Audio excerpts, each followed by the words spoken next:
Evening, folks. This is Brian. We've got an Elderath campaign session summary coming up. I usually do these usually in the morning after, but sometimes that night if I'm just not that tired. But lots of stuff happened today, so I'm not getting to it a little late. But I want to get done before time ran out. So we just got done battling some hobgoblins. And the rest of this room shows it being sleeping quarters of some kind. Runt recalls seeing what looked like small or youth hobgoblins in some of the bedding, but that's all gone now, all those critters. And then there was the one hobgoblin that took off and went through the door that we know had left. We're assuming that's Mama Hobgoblin. Okay, so all the potential children are gone. We think it was Mama Hobgoblin that took off through the door. The ogre, he's coming with us. I guess we ended up paying enough to keep him on our side for a while. We follow the tunnel. He eventually splits, going north and south. Alexander tries doing his tracking ranger magic, right? To see if we can't follow, this particular trail we're trying to follow it. Yeah, no joy. So we head south, then east, then south some more, and east again, and there's this chamber. There's a barricade in front of part of the entrance. When we move up on it, two hobgoblins jump out. And so Raymond and I are right there. The ogre's kind of on the side because we kind of, hey, knock that thing over. Be a surprise kind of deal, but no, it's too tough.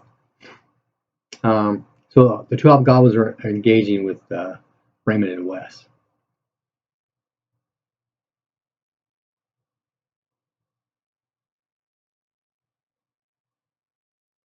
The fight there ensues.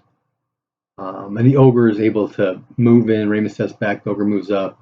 The ogre ends up finishing off the hobgoblins. Wes was fighting with them. In fact, he got a critical parry against a critical success. And so we had a number of discussions about how this matrix with RQIII works, because Bruce, the GM, is thinking, it's the latest stuff. It should be the best stuff. Let's go with it. I sometimes disagree with that opinion, but it is what it is. So, and I may get into this on this video a little bit on a sidebar piece later on. But if not, I'm definitely going to do a standalone, because we got to figure this matrix thing out better. Okay, so this fight's going on. Just before it ends, there is an orc to the north shooting arrows. Got run a couple times. Fight's over. Wes turns around, flashes light up there. We can see that goblin. Was it that ran up there? One of them, it's either Alexander or Raymond. That's when Raymond moves up to engage. And when he gets up there, he sees there's another hobgoblin there. In fact, there are more behind him moving forward. So we all kind of rush up there. Wes kind of stays back a bit. He casts Stun Cloud on the goblins behind the goblins that are fighting Raymond and Alexander. And it takes a round for the cloud to actually form, and then does electrical criticals for the next 6 rounds, decreasing in severity every other round. Well, obviously, intelligent teaching creatures, they get shocked. They're going to jump out, get out of the way. So he ends up casting breezes to try to keep pushing it, keep somebody in it. But I could have argued that maybe Hobgoblin number 5 would have been in the cloud long. Oh, it would have been a whole turn, and he didn't. 1, 2, 3, 4, 5, 6, 7, 8, 9. Yeah, he would have. He's got enough movement to get out of it by the time that turn is over, and it only does damage if you're in there for the turn, right? Works really good on skeletons. So combat is continuing. One of the hobgoblins takes off. One of the goblins to the north takes off to the east. The other two take off further north. But there were 3 goblins that stayed. No, the spear goblin was part of the group that took off. The 2 goblins stayed. We end up killing them, and then we go back into or Alexander and go back into the chamber that we killed the first 2 surprise hobgoblins in. And turns out this is a torture chamber of some sort, and there are prisoners chained to the wall. Beastman, an orc, and 4 humans, one of which is female. The humans turn out to be a traitor, his wife, and their guards.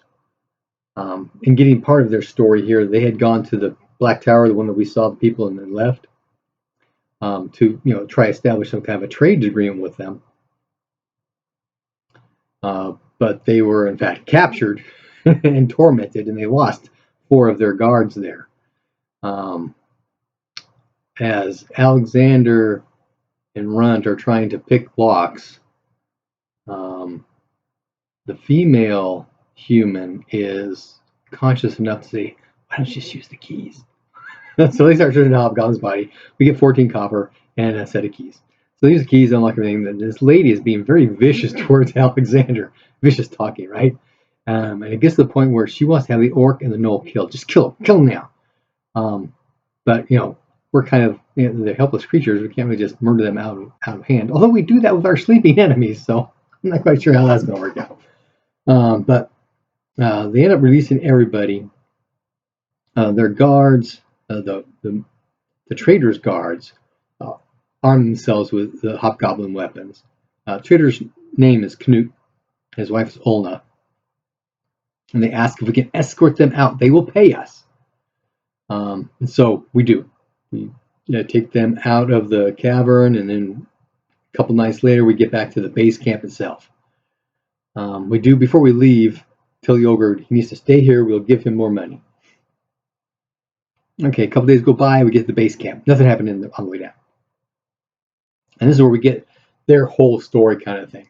So they had gone to the keep. They had no problems, going in. They had supplies, wagons, horses, all that kind of stuff.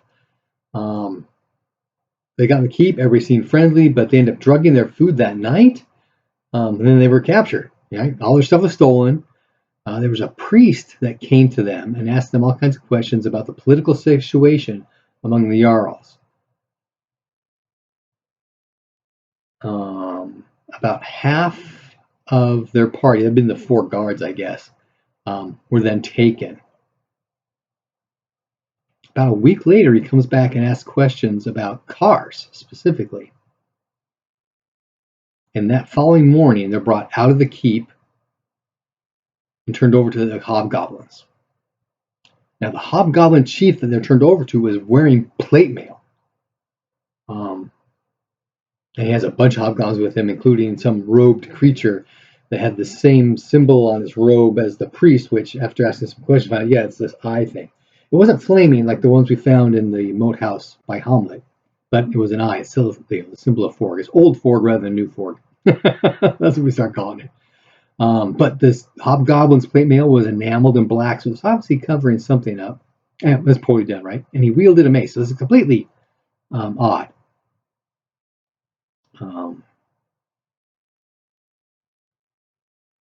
As the trader and his group, being captives, were taken out of the keep, they did see the serpent, winged, fanged, not scaly, more leathery-like, possibly the same kind of creature as the drake that we fought previously in the mountains, as we did, make the description back and forth. The drake was chained to the wall, and there were the remains of humans all around it. As they were leaving, the guards at the entrance, not the guards on the wall, had the same eye symbol on it, and they were all outfitted with chain. So they were taken to the tunnels, and prisoners came and went from the tunnels. The priest and a female, which from description starts to sound like maybe like the spider witch, came to see them. One of the trader's guards just stated outright that she was an elf. She had this really light complexion. She had this silver spidery motif jewelry, necklaces, rings. And the priest was very differential to her. There weren't any eye symbols on her, but there were on the priest. And it was after they came to visit that they were taken out of the prisoner holding area in the caves to the torture chamber. And that was just apparently a couple days ago, maybe. when the priest and the female were there, and the merchant and his group have been here in the mountains for like 2 months. One of the encampment's guards does recognize somebody in that party and whispers something to Captain Borden. He's the guy in charge of all these folks. Captain Borden asks Knut, "Did Belton send you here?" And to which he replied, "Yes." And he says, "Do you want an escort back?" And he tells the guards, get detailed together. We're going to take these folks back to Kars. Okay. So Runt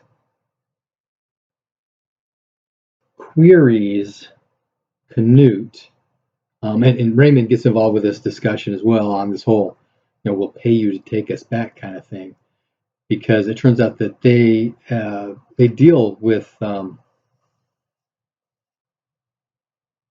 wines as being a trader merchant, right? They deal with that kind of stuff. And our villa is a winery, well, at least a vineyard anyway. So we're talking, hey, when all things are said done, you come back and we're already back. We can discuss things, and maybe we can make some mutually advantageous situations. Always a favor kind of thing. Okay, so we spend the night because we're trying to recuperate all of our magic points because, well, Raymond doesn't have a strength battery, which is unfortunate, but Wes has actually got 2. But they're both essence oriented, and so Wes, being a channeler, can't use them. He's got that wand, fire wand, and then he's got the crystal star matrix. Well, the other matrix, and so he burns through that stuff. Wes does, because he casts these overcharged spells all the time. And we've done some discussion, myself and the GM, on some of our interpretation and modifications of spell law to RuneQuest. And we think we've come to a solution that seems to make sense and should still work. And we experimented with it during this game later on. So later on, we as a group are starting to battle again. Okay, why are we here? What are we doing? Why do we not keep going to the tower? We're here to essentially find artifacts, right? But the whole area is a bit of battleground. Let's kind of just explain what we're talking to the guards about. Now, tell us what you know about this area. It's huge battle stories from anciently, right? It's a location where Ford's forces came down, but they were retreating back up towards his domain, and their forces being beaten back. So there's battles everywhere up and down these valleys. And over time things get buried and such, and happens, and so the battlefields get all covered. But at times, due to erosion or whatever, some things become excavated, and things get found. That's what makes this area interesting to explore and to, find things of value, these ancient things. The construction techniques they had back then is not what we know. Artifacts can bring knowledge and expand our own personal knowledge forward on how things work and what they do and that kind of stuff. So we're just looking for objects of value, right? And the area of the valley that we had discussed with the series of caves, apparently it was a mine at one time, and it's been dug out and it's been reoccupied. Maybe it's changed hands over time. Clearly, there aren't any humans up there. There's all these hobgoblins and goblins and orcs and such. The keep used to be unoccupied. The fact that they're interested in the goings on down in the valley and further down to Karsh, and not having any contact with civilization south is of interest. Let's find out the hobgoblins actually paid for their prisoners, and lo and behold, they did not eat them, right? So there's something else going on. There's an underlying theme here on what the hobgoblins are trying to find out. They're up to something. And this is where we find out that the elf that came by with the priest, it was only a couple days ago. And then they were moved to the torture chamber. They're still prisoners up there in the holding area. Canute remembers some of the prisoners had been coming and going from the keep, and they had said they were digging in a valley to the south, but not up into the pass. And one of Canute's guards mentioned that the prisoners in the holding area would come and go in a similar work detail-like fashion. As all this discussion is going on, there's an interaction that Wes notices where Ulna looks like she wants to say more, but she looks over at Borden and then just clams up. So Wes relays this to Runt because Runt was discussing things with Ulna earlier. Then Runt kind of waits for a time where he can chat with her, alone. But it's actually her and Canute. Hey, do you feel safe with these folks? Oh, I remember what happened. Ulna had said some kind of a prayer to Lorath, and Runt has Lorathian armor on, right? So he kind of pulls his surcoat kind of thing away and shows her some of the etchings and stuff, and that kind of freaks her out. So he wants to go talk to her again. He says, "Hey, do you feel safe with these folks? Because there is a group that these guys, many of these guys, belong to called the Iron Fist, and they are anti-Lorathian." And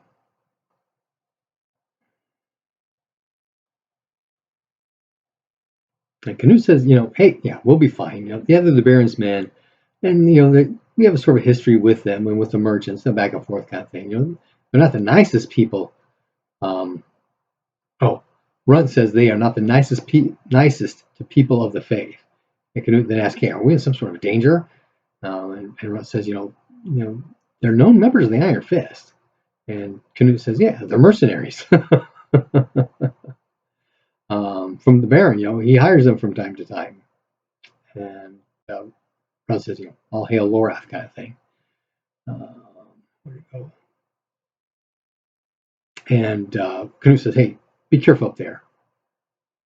And then Runt gets into this story about when he got his leg amputated. He mentions somewhere along there about, "Hey, I've already died once. I don't want to do that again," that kind of stuff. And who else says, "Praise Lorath." And Runt says, "If you have any trouble on the way, we'd like to know about it when we meet again." And they say, "Thank you. I'm sure we'll be fine. We've hired them in the past. We're not going north. Not these Iron Fist guys are not prominent in the north." And then they go off into their tent. And while that happens, Runt happens to overhear Ulna whispering to Canute that she forgot something at Borden's tent. So Runt kind of hides off he wants to follow her. She has to go into Borden's tent and see if there's something going on there. But she comes out and she's looking around. Like she's looking for somebody. So Runt kind of steps out and then she sees him and she signals to come over to him because they have another conversation here. And she says the Iron Fist are not to be trusted. You know that. And don't show that stuff on your armor. You'll expose yourself, and that can affect others. If this whole Lorath Iron Fist thing gets out of control, there could be purging, and many people will be killed. And she tells him, "Do nothing to expose your knowledge of Lorath. That includes beating these guys up." So let me put it this way: the time will come when that sort of action needs to occur, but it's not up to you to make that decision. Don't do things until she tells you otherwise.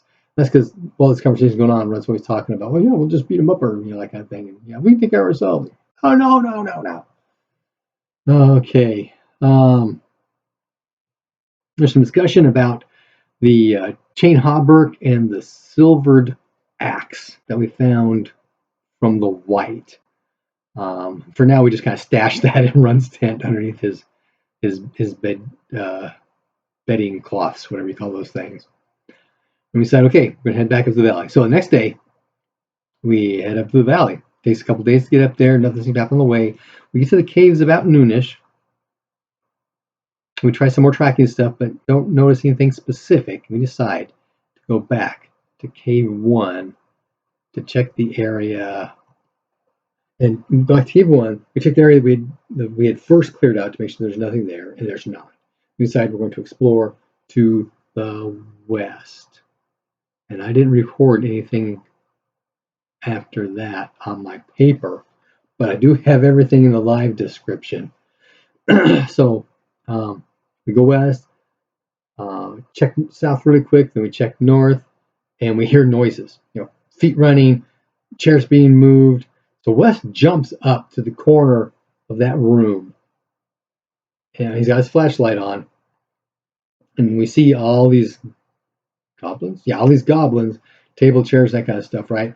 So he throws sudden light, flashbang kind of thing, and then that stuns three of the goblins around the table. Everybody else moves on us. We've got some melee going on, and Wes casts Sleep 7. The way we've decided this works is in spell law, it's all level versus level stuff, right? And we don't have levels on these guys. And so he's found a couple of different ways of converting stuff between spell law and RuneQuest, or RuneQuest to D&D, levels, that kind of stuff. And so we kind of figured out that there are the Sleep 7 can affect 7 levels, right? And if you have up to 12, a power of up to 12, that's considered 1 level. And so I could affect up to 7 folks that have 12 or higher level. If they've got 10, they're considered 0. You can affect 2 of them, kind of deal. We haven't run into that issue yet. And then the number they have to roll against, because they're rolling against the spell, not against me.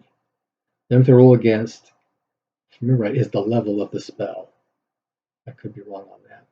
But it worked out some way, because Wes did the Sleep 7, and after that, they just ran. There were 6 goblins in combat, and they tagged one of the last goblins at the table.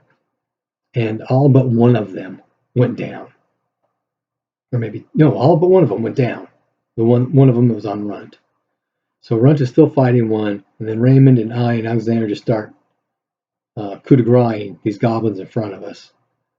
Runt ends up killing the goblin he's with, so we got 3 or somebody had run off as well during this thing. So we got 3 stunned goblins, one of which is now asleep. So Wes goes up and coup de grace him, and I think that's actually where we stopped with the 2 stunned goblins. Oh, the goblin that Runt was fighting didn't actually die. He decided to run because all of his buddies next to him collapsed to the ground. But Runt got him in the back and hamstringed him, and he went down. So he's down, and then the 2 stunned ones. I think that's where we ended because we were well past midnight at that point. Well, that was our session of Elderath. Happy gaming. There's my mouse.